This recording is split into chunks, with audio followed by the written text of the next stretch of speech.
Good afternoon to all of you. At local level, the community in Verona, in the Veneto region, have an ability to relate and create the business and the economic cooperation, which is very important, especially with the foreign realities that are growing, especially if we think that not much long ago, the delegation that was represented by the city of Verona, the Chamber of Commerce, the Arena Foundation and the airport, went to visiting Kazan and its mayor. We have here its deputy today representing him in order to try and see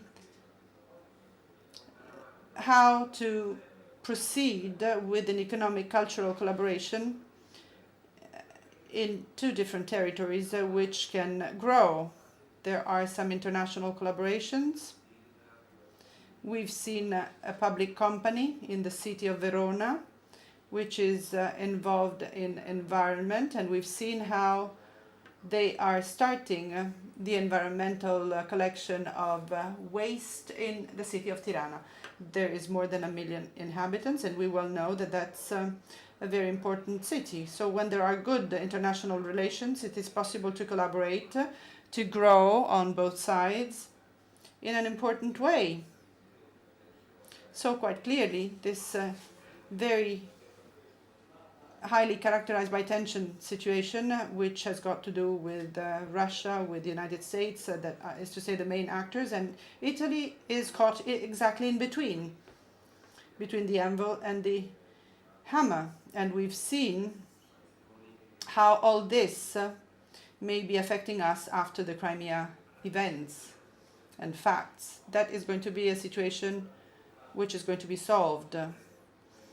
What we would need, as President Prodi said, is a good propension to compromise in the highest positive meaning of it. The ability to know that situations may be solved, and Crimea, and this is also applicable to Syria, because it would have been otherwise extravagant to have Europe vote sanctions for the Syrian events, which really haven't much to do with Europe.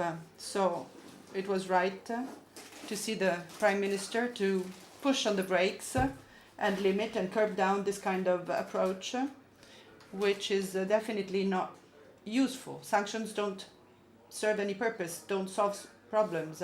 It's not that the sanctions that were applied in the case of Crimea events did move anything, did not change the situation. And as far as Syria, the same would have to be said. They are just bringing about incredible damages, $1 billion worth damages to different communities without allowing for anything positive to be done. So the communities would have to work in order to try and see how to solve and find agreements, diplomatic agreements, so that the economic, social, cultural, touristic population could evolve and progress.